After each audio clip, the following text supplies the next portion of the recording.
እነዚህን 10 ቀናቶች እንጠቀምባቸው ዘንድ አንድ ሁለት ነጥቦችን ለእናንተ ማስታወስ ወደድኩ። አስአላህ التوفيق والإخلاص والسداد والصواب። እነዚህ ቀናቶች እጅግ አላህ ዘንድ የተከበሩ ከዱንያ ቀናቶች በላጮች ናቸው። ክብራቸውን አንድ ሁለት ሶስት ብዬ ልዘርዝርላችሁ ለመጠቀም ጉልበት እንድናገኝ። አንደኛ እነዚህ 10 ቀናቶች በተከበረው ወር ውስጥ የሚገኙ ናቸው። አላህ ሰማይና መሬትን ሲፈጥር አመቱን በ12 ወር ከፍሎታል። ان عده الشهور عند الله 12 شهرا في كتاب الله يوم خلق السماوات والارض በ12 ከፍሏቸዋል። منها ከነዚህ ውስጥ ግን 4 حرم አራቱ የተከበሩ ናቸው። ذلك الدين القيم ይህም ቀጥተኛው ሃይማኖት ነው። فلا تظلموا فيهن انفسكم በእነዚህ 4 ወራቶች ውስጥ ነፍሶቻችሁን አትበድሉ ይላል። እንደሚታወቀው ነፍስን መበደል ሌላውን መበደል በየትኛውም ወር ክልክል ነው። إني حرمت الظلم على نفسي فلا تظالموا እኔ በደልን ከልክያለሁ ኮንኛለሁ አትበዳደሉ ይላል አላህ። በእነዚህ ወራቶች ደግሞ የበለጠ የጠበቀ ይሆናል። ታዲያ በዚህ በተከበረው ወር ውስጥ የሚገኙ ስለተከበሩ 10 ቀናቶች ነው ያወራችሁ ያለሁት። ሁለተኛ የነዚህ ቀናት ትልቅነት የሐጅ ወር ውስጥ መገኘታቸው ነው። الحج أشهر معلومات ሐጅ እንደሚታወቀው የተወሰነለት ወር ክፍል አለው። ከዚህ ወር ውስጥ እነዚህ 10 ቀናቶች ደግሞ የሐጅ አብዛኛው መልካም ስራዎች የሚተገበሩባቸው ናቸው። 8ኛው ሌሊት ላይ ሙዝደሊፋ እናድራለን። 9ኛው ቀን ለአረፋ ዱዓ ስናረግ ሐጃጆች ይውላሉ። የውሙ ነህር አለ፣ እርድ ያለው እዛው ነው። ጠጠር መሮር ያለ እዛው ነው። ጸጉር መላጨቱ ያለው እዛው ነው። ሰደቃው ዱህያው ያለው እዛው ነው።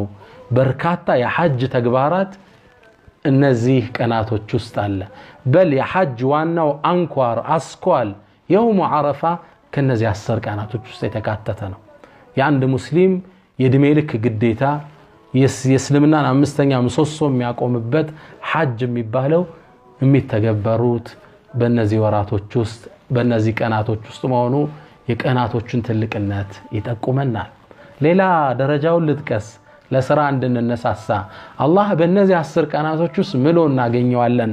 ወልፈጅር ወለያልን ዓሽር ወሸፍዒ ወልወትር አላህ በ10ሩ ሌሊት እምላለው። እነዚህ 10ሮቹን ኢብኑ አባስ ምን ይላሉ? አያሙል ዓሽር من ذي الحجة የذو الحجة 10 ቀናቶች ናቸው ይሉናል። والشفع يوم النحر ነው። والوتر ደግሞ يوم عرفة ዱዓ ላይ ሐጃጆች የሚያሳልፉበት አላህ በትልቅ ነገር እንጂ አይምልም። የቀናቶቹ ታላቅነት እየታየን ነው። ታዲያኛም በእነዚህ ቀናቶች ውስጥ በዒባዳ መጠንከር ይኖርብናል። እነዚህ 10 ቀናቶች አላህ ዘንድ ትልቅ ቦታ የተሰጣቸው ናቸው። አፍضل ايام الدنيا ከዱንያ በላጅ ቀናቶች ተብለዋል። እነሱንም ያህል ነገር የለም። አራተኛውን ደረጃ ኢብኑ ሐጀር እንዲህ ሲሉ ያብራሩልናል። والذي يظهر قلص اندمي هونو أن السبب في امتياز 10 الأوائل من ذي الحجة الاجتماع أمهات العبادات فيه النزين 10 ቀናቶች ለየት የሚያደርጋቸው የአምልኮ እናት የሚባሉት የዲኑ ምሰሶ የሚባሉ አምልኮዎች በእነዚህ ቀናቶች ውስጥ መተግበራቸው ነው።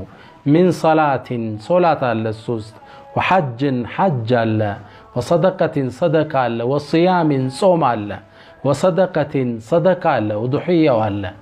እነዚህ ሌላ ወራቶች ውስጥ በዚህ መልኩ አታገኛቸው። ሁሉም ሊኖሩ ይችላሉ። ሐጅን ግን ላታገኘው ትችላለህ። የታወቀ የተገደበ የራሱ ቀን ስላለው። 5ኛ ደረጃውን ንጥቀስ። በእነዚህ ቀናቶች ውስጥ የሚተገበሩ ድርጊቶች ተወዳዳሪ የላቸውም። አላህ ዘንድ በጣም የተወደዱ ስራ ማለት በእነዚህ ቀናቶች የምትሰራው ስራ ነው።